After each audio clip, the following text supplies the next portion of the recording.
Selam dostlar, beklediğimiz güncelleme nihayet geldi. Peki 3. sezonun ilk aşamasında neler geldi? Tekrardan üstlerinden geçelim. Öncelikle Battlefield 4 haritası olan Railway to Golmud tekrardan elden geçirildi ve BF6'ya eklendi. Bu harita şu an oyunun en büyük harita unvanına sahip oldu, fakat ilerleyen sezonlarda bu unvanı kaybedecek. Daha sonra 3 silah geldi. M16A4 Rifle, L115 Sniper ve RPK-74 LMG geldi. Fakat bunları Battle Pass almadan maalesef açamıyor ve oynayamıyorsunuz. Battle Pass için de 1100 coin'e ihtiyacınız var. Eğer Battlefield Pro'nuz varsa direkt seviye 25'e kadar atlıyordunuz. Yanlış hesaplama yapmadıysam fare imlecinde görünen yere kadar direkt atlayabileceksiniz. Battlefield Pro sahibi olan varsa yorumda bizi bilgilendirsin. Daha sonra bir sürü kostüm falan geldi. Kostüm severlerin ağzı akmıştır. Daha sonra sıralamalı Battle Royale geldi ama önce dörtlü takım için geldi. İkili takım için ne zaman gelir bilinmez. 3 yeni eklenti geldi. Speed Holster, Aftermarket Buffer ve Burst Mod eklentileri geldi. Speed Holster eklenti silah çekme hızınızı arttırır ve neredeyse tüm tabancalar için mevcuttur. Şu an görselde de görüyorsunuz. Aftermarket Buffer silah geri tepmesini azaltmaya yardımcı olur. Yatay veya dikey etkileri azaltmak yerine oyundaki askerinizin görsel irkilmeyi ve diğer etkileri önlemesine olanak tanırmış. Burst Mod ise özellikle yeni M16A4'te ancak çeşitli SMG'ler gibi diğer silahlarda da bulunan seri atış modu. Bir silahın tam otomatik işlevini devre dışı bırakarak seri atışa geçmesini sağlar. Bu daha uzun mesafelerde hassas atışlar yapmak için son derece faydalıdır ve büyük haritalarda dikkate alınması gereken bir güç olabilir. Dostlar, bunları görevlerle açabiliyorsunuz. Burada challenge bölümüne girip şurada sezon bölümüm var. Bakın görüyorsunuz burada. Bu görevleri yaptıkça bunları açabileceksiniz. Hatta sezon 2'de de görevler vardı. Mesela bak bunlar. Ben mesela açmamışım daha bak. Şunların görevlerini yapmamışım. Bu görevler varsa siz de yapın kesinlikle. Ya bunları kullanmak istiyorsanız mecbur yapacaksınız. Her neyse, videonun asıl konusuna gelelim dostlar. Şimdi araçlar için bir şey söylemem gerekiyor. Biraz üstlerinden geçeceğiz tekrardan. Mesela helikopter için Golmud haritasını oynadım. Ve hatta güncelleme, yani Golmud haritası açılmadan önce böyle Cantonment haritasında falan da oynadım. Golmud haritasını oynarken mini haritada eğer yere çok alçaktan uçarsanız Blow Radar yazısı çıkıyor. Blow Radar şudur dostlar: hava araçlarının yer şekilleri veya dünyanın eğriliği sayesinde radar sistemlerinin tespit menzilinin altında çok alçak irtifada uçarak fark edilmeden ilerlemesi durumudur. Bu tekniği de Battlefield 6'ya getirmişler. Normalde Cantonment haritasını oynarken ben pek fark etmemiştim. Hatta Golmud haritasını oynarken de pek fark etmedim. Ben sanıyordum ki sadece fazla alçaldığımızda bu yazı çıkıp duracak. Fakat durum öyle değilmiş. Daha sonra bir deneme yapayım dedim. Şu an videoda görüyorsunuz. Miracle Valley haritasında bu denemeyi yaptım ve şunu fark ettim ki mevcut alçak irtifada ilerlerken kimsenin kitlenemediğini fark ettim. Sonra biraz yükseldim. Hemen kitleme başladı. Tekrardan alçak uçuş yaptım ve yine kitlenemediler. Şunu da belirteyim. Diyelim yukarı çıktınız, kitlendiler. Tekrardan alçak irtifaya indiniz. O kitleme maalesef bozulmuyor. Bunu söyleyeyim. O füze çıktıysa size çarpar direkt, eğer ki flare atmazsa. Yani dostlar, gerçekten çok acayip bir şey. Şimdiye kadar var ya, bak bana çoktan kitlenmeleri lazımdı. Bak biraz yükseliyorum. Hemen başlıyor bak. Çünkü bekliyor, hazırda bekliyor beni. Sonra döndüm, Golmud videosunu tekrardan izledim. Oynarken gerçekten de pek farkına varamıyorsunuz neyin ne olduğunu. Tekrardan izleyince şunu fark ettim. Burada mesela oldukça alçaktan uçup Apache'den kaçmaya çalışıyorum. Arkamda beni vurmaya çalışan bir Apache var. Eğer bu Blow Radar olmasaydı ve eğer güdümlü füzesi olsaydı bana çoktan kilitlenip yok edebilirdi. Ki önceki oyunlarda hep böyle oldu. Fakat fark ettim ki herhangi bir kilitlenme yapamamış ya da yapmamış diyeyim. Bu mekaniği ben tam randımanla oyuna entegre edemezler diye düşündüm aslında, çünkü bu tür mekanik ile helikopteri daha da güçlendirmek demektir bu. Bunu heli sevmeyen oyuncuların seveceğini sanmam. Ben bile heli oynamasam sevmem. Sevmeyen oyuncuları düşünürsek daha kabul edilebilir bir yöntem getirilebilirdi diye düşünüyorum. Ama benim gibi heli sevenler için çok çok iyi bir mekanik olmuş. Daha sonra dostlar, yine Golmud haritasını oynarken mini haritada bir de Enemy Air Defense yazısı çıkıyordu.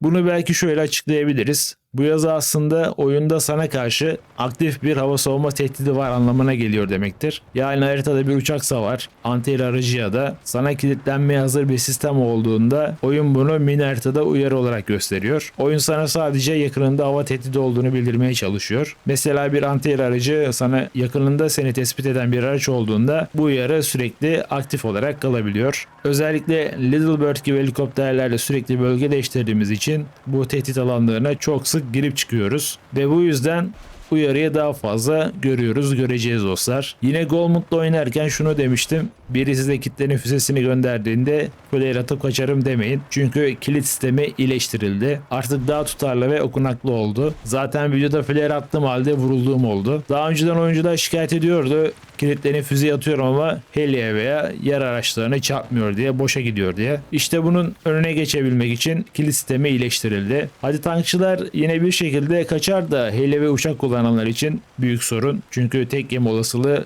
%99.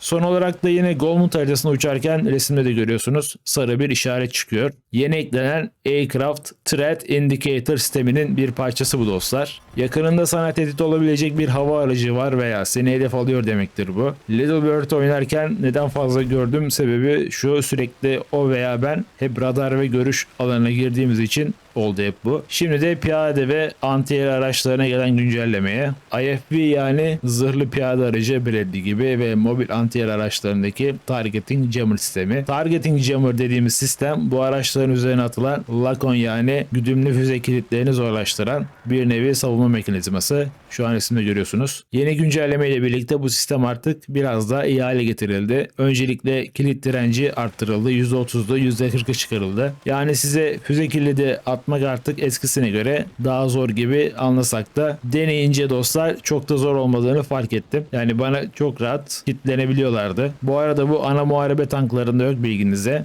Bir diğer önemli değişiklik ise artık araç ateş ederken jammer sistemi kapanmıyor. Eskiden bu sistemi kullanırken saldırıya geçtiğinizde avantaj kaybolabiliyordu. Şimdi bu kaldırıldı ama tamamen sınırsız da değil. Eğer size lazerle işaretleme yapılırsa veya biri size Lakon silah kullanırsa jammer devre dışı kalıyor. Yani bu yüzden kolay kilitlenebiliyorlar diyebiliriz herhalde. Yani bazı counter yöntemler hala geçerli. Bana kilitlenemezsin deyip ortaya atlamayın. Bir de sistem tekrar aktif olma süresi uzatıldı. Yani jammer kapandığında tekrar devreye girmesi artık daha uzun sürüyor. Daha sonra dostlar MBT yani ana muharebe tank tarafında büyük bir şey yok ama önemli birkaç sistem değişti. Tanklar artık yakındaki düşmanları daha tutarlı şekilde algılıyor ve counterfire sistemi de daha stabil hale getirildi. Yani tanklar hem daha iyi bilgi veriyor hem de vurulduğunda saldırı yönünü daha net algılayabiliyor bu sayede. Ayrıca biraz hızlandılar ve ateş hızları da düşürüldü.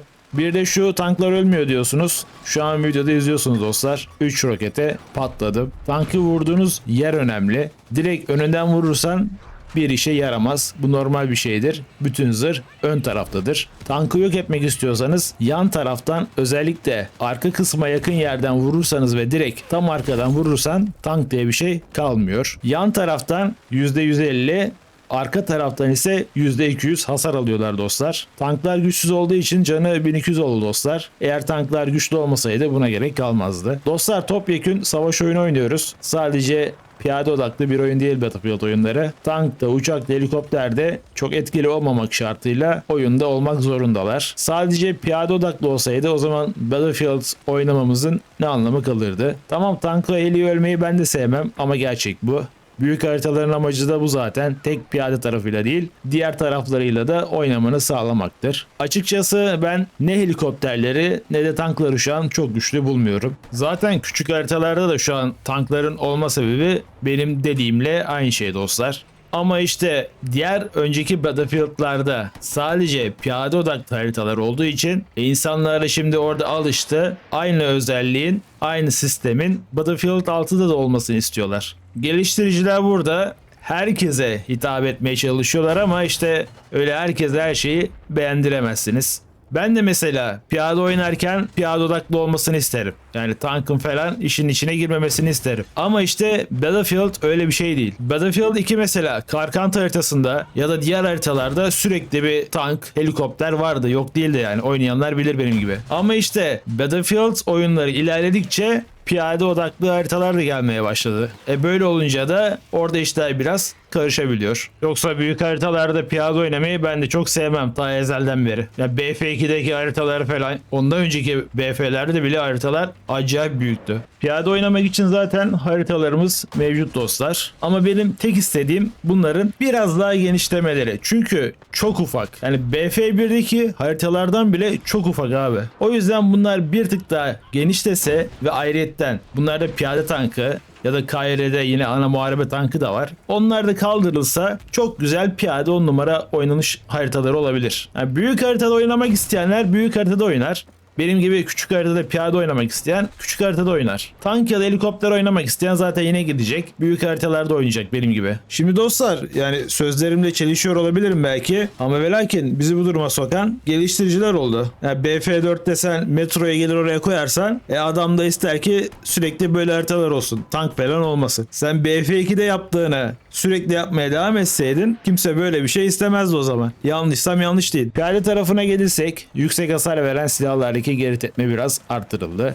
Bundan en çok etkilenen silahlar SG-553R, SCW-10, KV-9, CZ-3A1, SGX, TR7, M4A1, M121A2, VCR2, M433, PW5A3, M123K ve GRT-BC silahları oldu. Görsel tepmede biraz daha arttırıldı. Videoda görüyorsunuz. Sarsıntı önceden azdı. Şimdi biraz daha çok oldu. Bu kimine göre sıkıntı olmaz, kimine göre sıkıntı olabilir. Yatay yayılımda biraz artmış durumda ve bir videoda izledim. Random recoil, yani rastgele geri tepmede eklenmiş sanırım. Normalde notlarda yazmıyordu. Bu rastgele geri tepme Battlefield 5'te de vardı dostlar. Dostlar hızlı TTK'yi, yani öldürme süresini böyle düşürmeye çalışıyorlar ama bir işe yaramıyor. Fark etmiyor. Çünkü hala çok hızlı. Özellikle yakın mesafede direkt eriyebiliyorsunuz. Orta menzilde de ben bir şey fark etmedim. Yani bir fark göremedim açıkçası. TTK, yani öldürme süresi hala çok hızlı. Call of Duty'den aşağı kalır, yanı yok. Bana göre böyle, sizi bilemem. Evet, bahsedeceklerim bu kadardı dostlar. Aklınızda bir şey kalmasın diye bunları tekrardan hatırlatmakta fayda buldum. Evet, bu videoyu beğenmeyi, kanala abone olmayı unutmayınız.